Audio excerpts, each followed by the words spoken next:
ইফতারির মাত্র বাকি আছে 10 মিনিট, সামনে ইফতারি রেডি, পানিও রেডি, রোজাদার বয়া রইছে, খালি বারবার ঘড়ির মধ্যে তাকায়। সারা দিনে যেই পরিমাণ ঘড়ি না থাকছে 10 মিনিটের মধ্যে 13 বার ঘড়ির দিকে তাকায়। মুয়াজ্জিন মরলো, এখনো কেন আজান দেয় না, মাইকে কেন আওয়াজ দেয় না?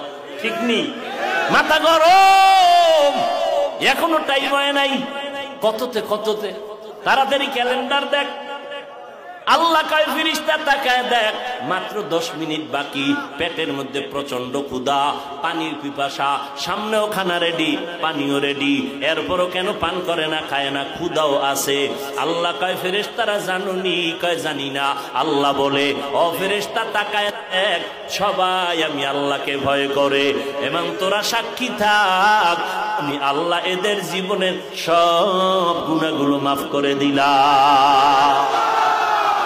আতিনা ফি দারে দুনিয়া না হাসান, আতিনা ফি দারে উকবা না হাসান, ইয়া গিয়াসাল মুস্তাগীসিন হদিনা লফতিখারা বিল উলুমে ওয়াল গিনা। হর গরিদে নেকো তু তৈয়ার হ্যায়, जो न मांगे उससे तू बेजार है। তাকওয়া অর্জন করো রোজার মাধ্যমে। এরপরে আল্লাহ কয় জবানটারে হেফাজত করো। কেমনে জবানটারে হেফাজত করব? আল্লাহর ভয় অন্তরে ঢুকাইয়া কথা বলার আগে আল্লাহকে ভয় করো। কথা বললে আমার আল্লাহ খুশি হবে না বেজার হবে, এই চিন্তা করিয়া যখন চলবা তখন কিছুটা কন্ট্রোল হবে। আর একটা কাজ হলো জিহ্বার দ্বারা কিছু কিছু মৌলিক গুনার কথা বন্ধ করো, কিছু মৌলিক নেক আমল চালু করো। তাহলে একটা পাত্রের মধ্যে কিছু থাকলে অন্যটা রাখা যাবে না, খালি পাত্রের মধ্যে অন্য কিছু ঢুকতে পারে।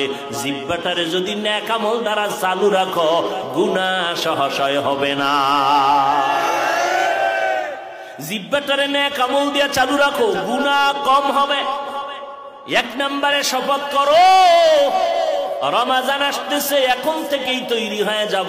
এই জিহ্বা দ্বারা যেই পরিমাণ মিথ্যা কথা বলছি, সামনে আর মিথ্যা বলবো না। মিথ্যা বললে কলব মরিয়া যায়, চেহারার নূর নষ্ট হয়ে যায়, আমল নষ্ট হয়ে যায়। একটা মিথ্যাকে ঠিক রাখার জন্য হাজারো মিথ্যার তালি দেওয়া লাগে। মিথ্যা বন্ধ করে দাও। আল্লাহর নবী বলেন, মিথ্যাবাদী জাহান্নামী। মিথ্যার দ্বারা মানুষের জিন্দেগি বরবাদ হয়ে যায়।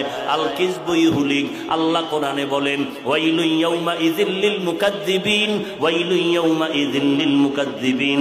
মিথ্যাবাদীর জন্য ওয়াইল নামক জাহান্নাম।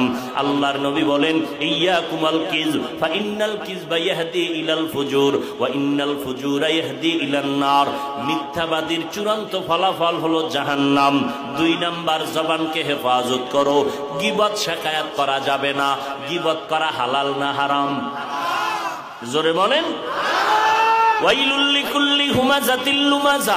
এই সূরাটার ব্যাখ্যা পড়ে দেখবেন গীবত করা হারাম, মরা ভাইয়ের গোশত খাওয়ার সমান। আল গীবাতু আশাদ্দু মিনাজ জিনা। নবী বলেন, জিনা করার থেকেও গীবত করা মারাত্মক অপরাধ। এই গীবত থেকে জবানকে হেফাজত করো। তবে এই সূরার ব্যাখ্যা পড়লে দেখবেন 4 কারণে গীবত করা ওয়াজিব, না করলে গুনাহ হবে। এর মধ্যে একটা কারণ, ইসলামের ব্যানার লাগাইয়া যারা উম্মতের ঈমানের উপরে আঘাত করে, আহলে হক ওলামাদের উপরে দায়িত্ব ওই ভণ্ডদের নাম ঠিকানা শুদ্ধা উম্মতের বইলা বইলা সজাগ করা, সতর্ক করা, যে ওই ভণ্ডের কাছে যাইবা না, ওই দরবারে যাইবা না, ওই মাওলানার কাছে যাইবা না। এইভাবে আহলে হকরা বললে এটা সওয়াব হবে, এই গীবত করলে এটা সওয়াব, এই গীবত না করলে গুনাহ হবে।